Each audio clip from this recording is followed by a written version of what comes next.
ඒකාබද්ධ විපක්ෂයේ ප්‍රධාන සංවිධායක ස්වාධීන කණ්ඩායම එකේ නායක එම්.එච්. මන්සිල්.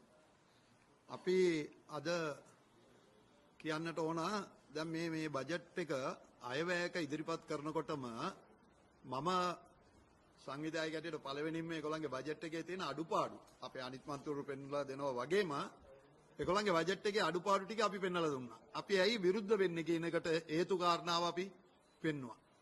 ඒගොල්ලන් බජට් එක ඉදිරිපත් කරලා තියෙනවා බිලියන 28.3. මිලියන 28300. ඒ බජට් එකේ එහෙම ලස්සනට පොතක් හදලා ඉදිරිපත් කරන්න පුළුවන්. හැබැයි සම්පූර්ණව සත්‍ය ගණන් තමයි ඒකේ තියෙන්නේ. අපි ඒක විරුද්ධ වෙන කාරණාව දැන් සමාජ මාධ්‍යවල යනවනේ. අපි මේක හොඳට කරන්න යන්නේ මේක මේ ඇයි විරුද්ධ වුනේ කියලා. විරුද්ධ වෙන කාරණාව අපි කෙලින්ම පෙන්නවා මේ බජට් එකේ ඉදිරිපත් කරලා තියෙන ගණන් එකතු කරගන්න බෑ කියන එක අපි පැහැදිලිව කිව්වා. ඒකේ උදාහරණයක් වශයෙන් කියන්න යනකොට වරිපණම් බදු එකතු කරන්න දාලා තියෙනවා මිලියන 8100ක් 2026. 2025 එකතු වෙලා 2025 ඒගොල්ලන් ඉදිරිපත් කරලා තියෙනවා 6300ක්. හැබැයි 6300ක් ඉදිරිපත් කරපු බජට් එකේ 2025 මිලියන 4700ක් තමයි එකතු කරගෙන තියෙන්නේ. එතකොට මිලියන 1300ක් විතර එකතු කරගන්න බැරුව තියෙන වෙලාවේ මේ 8100ක් ඉදිරිපත් කරලා තියෙනවා මේ බජට් එකේ එකතු කරන්න වරිපණම් බදු. ඉතින් එහෙම කරන්න පුළුවන්කමක් තියෙනවද? එතකොට අපි ඒක පෙන්නලා දුන්නා. අපි විරුද්ධ වෙන කාරණාව කීපකින් ප්‍රධාන කාරණාවක් ඒක. ඒ වගේම වෙළඳ බලපත්‍ර. ඒකට ගිය පාර බජට් එකේ මිලියන 500ක් වෙන් කරලා තියෙනවා. එකතු කරලා තියෙන මිලියන 37යි. එතකොට 500ක් වෙන් කරලා පෙන්නලා 37 එකතු කරලා තියෙනවා. එතකොට මිලියන 513ක් එකතු කරගන්න බැරි බජට් එකක් තමයි 2025 මේගොල්ලන් මාස 6 2025 ඉන්නවනේ. කරගන්න බැරුව ගියා. එහෙම තියෙනකොට 1140ක් මේ පාර 1140 මිලියන දාලා තියෙනවා. ඉතින් ඒක ඉතින් ඇස් වාගෙන ඉතින් අපි ඒකට අපි ඡන්ද දෙන්න පුළුවන්ද? මිලියන 500කින් 550න් 37ක් තමයි හම්බ වෙලා තියෙන. මිලියන 513ත් එකතු කරගන්න බැරි අවස්ථාවදී 2026 මිලියන 1140ක් මේක හිතා ගන්න බෑනේ. එතකොට ඒ වගේ බජට් එකට ඒකාබද්ධ විපක්ෂ ඡන්ද දෙන්න පුළුවන්ද? මේක හරිමකට ගෙනියන්න ඕන අඩුපාඩු වැරදි පෙන්වලා දෙන එක විපක්ෂ කාර්යභාරය නෙමෙයිද? අතිගරු ජනාධිපතිතුමා ගත්ත දවසේ ඉඳලා කියපු දේවල් කරගන්න බැරුව තියෙනවා. පැයකින් හැමදේම කරනවා කිව්වා, එක පෑනකින් හැමදේම කරනවා කිව්වා. කරාද? අවුරුද්දක් ඉවර වුණා කරන්න බැරුව ගියා. ඉතින් ඒගොල්ලන්ගේ නගරාධිපති හැටියට පත් උනේ ඒ පත්වීම බලන්න. රාෂ්ට්‍ර ඡන්දකටනේ ගියේ. විවෘත ඡන්දෙට ගියේ නෑනේ. අපි කොච්චර කතා කරාද? කොච්චර බජට් එක අපි කතා කරාද? කොච්චර ඒ වෙලාවේදී එදා මේ විදියට විවෘත ඡන්ද තිබ්බොත් අපේ නගරාධිපතියට රීසසරුත් තමයි පත් වෙන්නේ. අපේ සහයෝගයෙන් ඒකාබද්ධ විපක්ෂේ අපි තමයි පත් වෙන්නේ. ඒක ඒගොල්ලන් දැනගෙන හිටියා. ඒගොල්ලන්ට කරගන්න බෑ කියලා දැනගෙන හිටියා.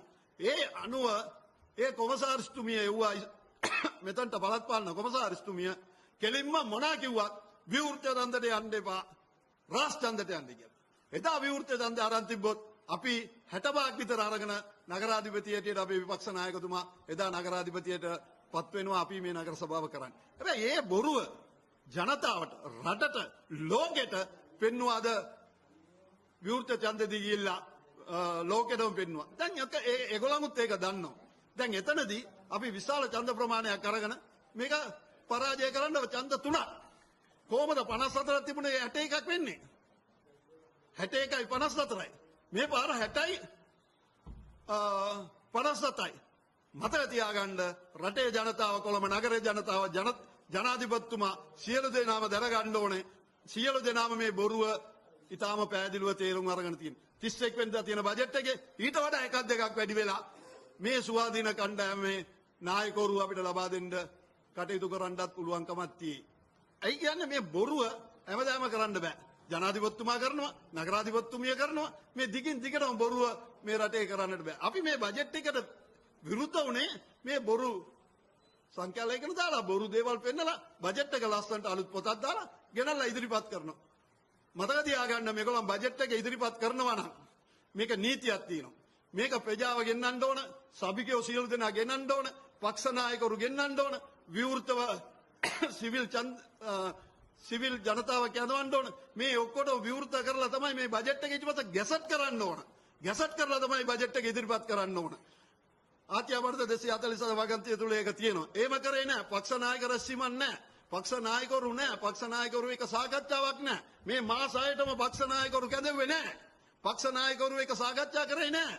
මම අවුරුදු 30ක් මේකේ ඉන්නවා. අවුරුදු 30ක්ම පක්ෂ නායක රැස්වීම මාසෙට සභාවට ඉස්සෙල්ලා තියෙනවා. මේ මාස 6ම තිබ්බේ නැහැ. ඇයි? මේගොල්ලන්ගේ බොරුව වංචාව. ඒ නිසා මේගොල්ලන්ට පක්ෂ නායකවරු එකතු කරලා මේ වැඩේ කරේ නැහැ. මේ පාර බජට් එක එතනම වැරද්ද තියෙනවා. අපේ පක්ෂ නායකවරු කැඳවලා නැහැ. සභිකයෝ සම්පූර්ණ හැම සභිකයෝම කැඳවලා නැහැ. ඒගොල්ලන්ට ඉතුමත් ඒක අදලා සමහර මිනිස්සු ඒගොල්ලන් කියන සභිකයෝ කැඳවලා අපි කාවත් කැඳවෙන්නේ නැහැ. අපෙන් අදහස් එන්නේ නැහැ. අපේ අදහස් එකතු කරේ නැහැ. අවුරුදු 30ක් තිස්සේ අපේ හැම නගරාධිපතිවරු 7 දෙනෙක් එක්ක මම වැඩ කරලා තිනවා. මේ හතෙන්ම විපක්ෂයේ සහයෝගයෙන් වැඩ කරා. විපක්ෂයේ අදහස් එකතු කරා. මේක එහෙම වුණේ නැහැ. මේක ගැසට් කරන්න ඕනේ. නීතියක් තියෙනවා. ආත්‍යවනත 247 බලන්න ඒකේ නීතියක් තියෙන මේ විදිහට මේ ඉදිරිපත් කරන්න. එහෙම කරේ නැහැ. අනිත් එක තමයි මේ ළඟදී ගම් වතුර වෙලාවේදී පළවෙනිම කැඳවන්න ඕනේ පක්ෂ නායකවරු. කැඳවෙන්නේ නැහැ. පක්ෂ නායකවරු කැඳවෙන්නේ නැහැ. මුදල් කොමිටුව කැඳවවද අපි දන්නේ නැහැ. අපි ඒක නැති නිසා. ඊට පස්සේ මාළු කඩේ වගේ ඔක්කොම മന്ത്രിවරු ගෙනාවා. පැය භාගයක් කතා කරා. ගියා මොනවද කරේ කියලා දන්නේ නැහැ. තව එක අඩුපාඩුවක් තියෙනවා. බඩු සෑන නගර සභාවට ගෙනල්ලා දීලා තියෙනවා. අපි යනකොට දකින්න. ඒකේ සංඛ්‍යා ලේඛනයක් අපි දන්නේ නැහැ. කවුද දුන්නේ කියලා දන්නේ නැහැ. මේගොල්ලන් කොයිද බෙදුවේ කියලා අපි දන්නේ නැහැ. මේ සභිකයෝ දන්නේ නැහැ. පක්ෂ නායකවරු දන්නේ නැහැ. ඉතින් මේ වගේ බජට් එකට විරුද්ධව ඡන්ද දෙන්නේ නැතුව වෙන මොනවද කරන්න තියෙන්නේ? ඒගොල්ලන් කරන බොරු වලට අපි සම්බන්ධ වෙන්න පුළුවන්කමක් තියෙනවද? ඒ නිසා මම කියන්නේ බොරුව නවත්තලා මේ නගර සභාවේ නගරාධිපතිට මේ එට පෙරදුනා. එට ඒගොල්ලන් දින්නත් පෙරදුනත් තව අවුරුද්දක් ඒගොල්ලන්ට ගෙනියන්න පුළුවන්.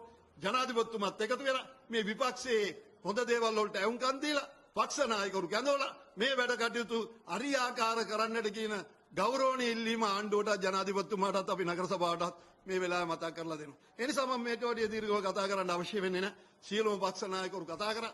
පක්ෂ නායකවරු කැඳවලා තමයි පාර්ලිමේන්තුවේ තීන්දුව ගන්න. මේ නගර සභාව මාසයක් තිස්සේ පක්ෂ නායක රැස්වීමක් නැහැ. පක්ෂ නායකවරුන්ගේ අදහස් විමස වෙන්නේ නැහැ. ඒගොල්ලන්ට ඉතුමතේ තමයි ගෙනියන්නේ. දැන් තමයි ඒගොල්ලන්ට හිතලා තියෙන්නේ මේක වැරදි කියලා. ඉතින් වැරදි වෙනකොට බස් එකේ ගිහිල්ලා ඉවරයි. ඒ නිසා අපි මේ සමාජ මාධ්‍ය වල යනවා මේකට අපි හොඳ දේවල් වලට නෑ. මේ සම්පූර්ණ වැරදි තව ගණනාවක් තියෙනවා. සම්පූර්ණ වැරදි තව ගණනාවක් තියෙනවා. අපි ඒකට කාලය ගන්නෙ නෑ. ඉතින් ඒ නිසා මම සම්පූර්ණම යම්කිසි ප්‍රමාණයකට කිව්වා අපේ නායකවරු තවත් ඉන්නවා පක්ෂ නායකවරු. විපක්ෂ නායකතුමාත් කතා කරා. මම කියන්නේ මේ බජට් එකට විරුද්ධ වෙන්නේ ජනතාවට හොඳ දේවල් කරන්න බැරි බජට් එකක් ඉදිරිපත් කරපු නිසා කියන එක නැවතවරක් මතක් කරමින් අපි මේ වෙලාවේ එට තියෙන ඡන්දෙටත් මේ ස්වාධීන කණ්ඩායම ඒගොල්ලන්ගේ මත ඒගොල්ලන් ප්‍රකාශ කරයි. ගියපාර ස්වාධීන කණ්ඩායම අරගෙන පොරොන්දු දීලා ඇති. ඒ ස්වාධීන කණ්ඩායම වලට ගියපු පොරොන්දු රටට දෙන පොරොන්දු කරන්නේ නැත්නම් කොයිද ස්වාධීන කණ්ඩායමට දුන්න පොරොන්දු කරන්නේ? ඉතින් ඒ නිසා ඔවුන්ත් කලකිරලා තියෙනවා. රටත් කලකිරලා තියෙනවා. නගරත් කලකිරලා තියෙනවා. ඒ නිසා මේගොල්ලන්ට ඉදිරියට මේ ආණ්ඩුව සහ නගර සභාව ගෙනියන්න බෑ කියන එක කියමින්